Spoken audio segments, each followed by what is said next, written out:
Look at this. He can be one of 4 different sizes just at the click of the button. That's actually really interesting.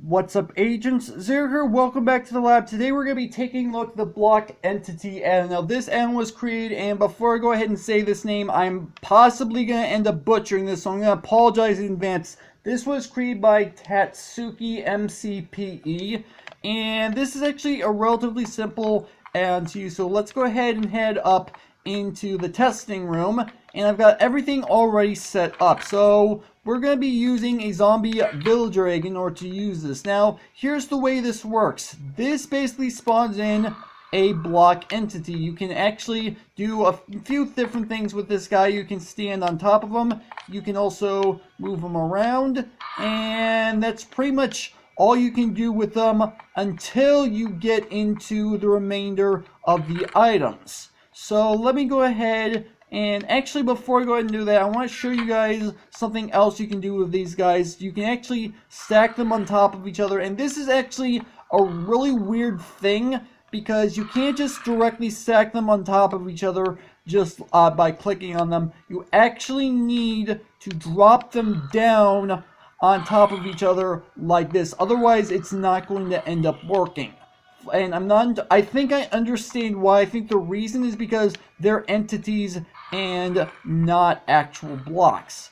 So in order to do anything else with this add-on, you actually need chainmail boots. So you need to make sure you're wearing chainmail boots. And the next thing that we're going to take a look at is all these blocks. Now these are the only blocks that the add-on apparently says it works with. And what these blocks do is it actually changes the way the block entities look. So if I go ahead and click on this guy with the stone bricks, he turns into stone bricks. Chiseled stone bricks, just as you expect. Bookshelf, TNT, and so on and so forth. And you can actually change them to pretty much whatever you want, so long as they're within these 5 blocks. So that's actually really interesting. Next, we're going to go ahead and pull out a nether star, because nether stars actually do something kind of interesting. So let me go ahead and clear these guys off really quick. So if I go ahead and spawn one of these guys in and I click on him with another star, look at this. He can be one of 4 different sizes just at the click of the button. That's actually really interesting. Then again, that's technically how you work with pretty much any of these items that I'm going to be showing you, is just simply clicking on them. So that's really obvious. So I think this is the size of like a head. Then you've got the size of a normal block, obviously.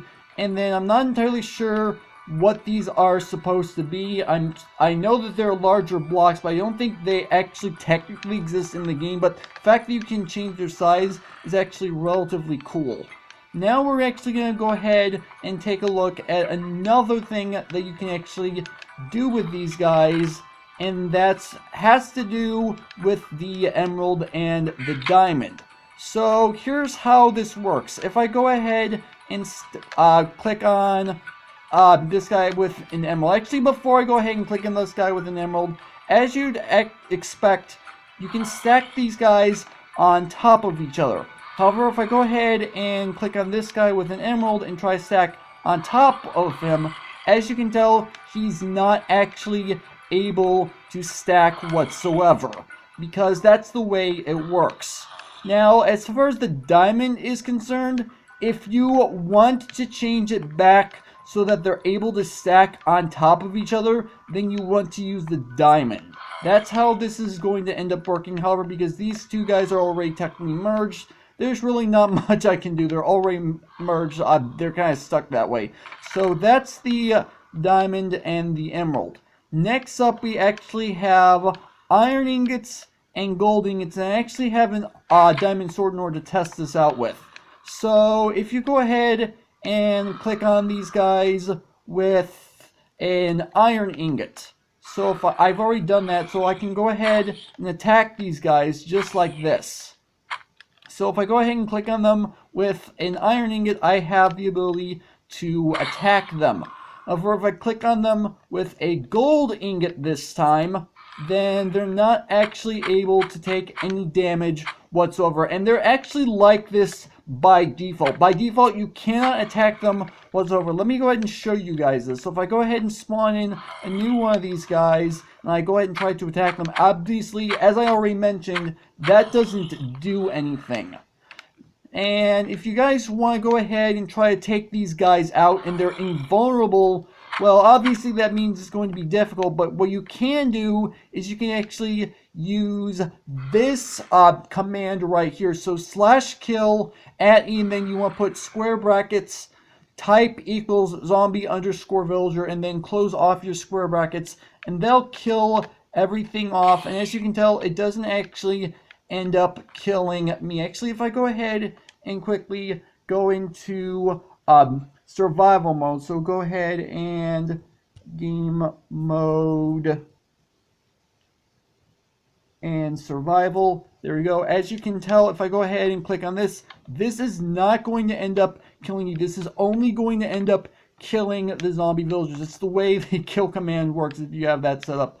But other than that, that's actually all there is to the block entities add-on. So hopefully you guys have enjoyed. If you did, make sure that like button. One more, to make sure that subscribe button for future content. Also, you can follow me on Twitter at MCPEDL to stay updated. This has been Zer0's. Thank you guys for watching, and with that, I will see you guys later.